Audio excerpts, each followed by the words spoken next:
before time that this needs to happen. And also to Bangor Muslim Women's Council for organising this wonderful venue, and of course everybody at the McKeown Hotel.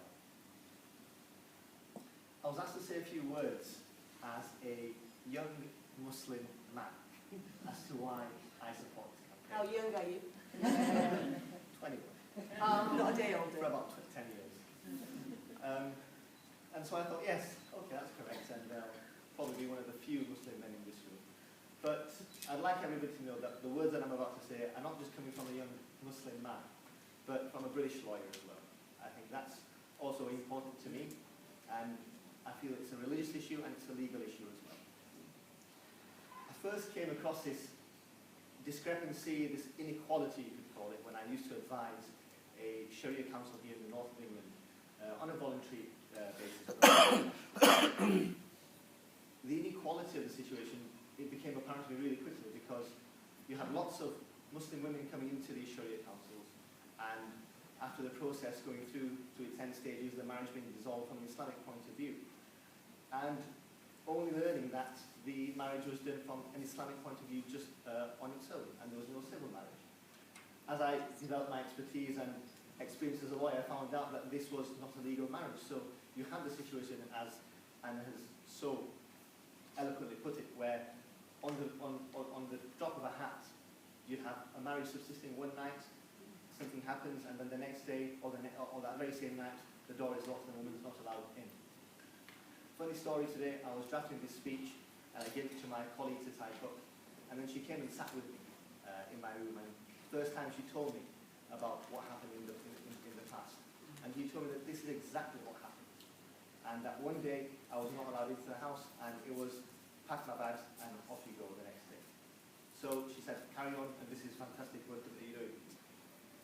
As I became more experienced in this field, different types of problems, as Anna's already pointed out, one of the more serious ones, they're all serious, is when the second marriage takes place, often in secret. Islam places great criteria, very exact criteria on marrying more than one woman. And even then, there has to be complete transparency. So when there is a first registered marriage, for example, and then the husband goes and has a second marriage, which is just an Islamic nikah, and that's done in a secret manner. Unfortunately, the way these things happen, as somebody once said to me quite recently, once the itch is scratched, unfortunately, I hope this is suitable for Channel 4, the husband then sometimes goes back to the first wife.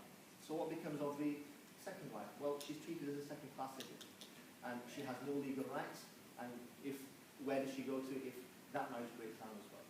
So these are the sorts of issues that need to be addressed, and I think everybody here would agree with me when I say that this is wrong. It's inequality, and it's wrong. From a British legal point of view, from an Islamic legal point of view, it is wrong from all angles. Islam says that the union of a husband and wife is a special relationship, where the principles of compassion, forgiveness, of equality, and mawaddat, rahmah, are shared between them. Islam enjoins the husband to say and to treat the women in kindness, and also to let them go in kindness.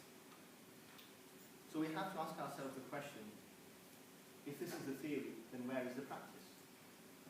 And that brings me on to the campaign. This is why this campaign that I began and spearheads is something which I've joined and fully back, because for me, it's about education. It's about educating ourselves, men, women, Muslims, non-Muslims.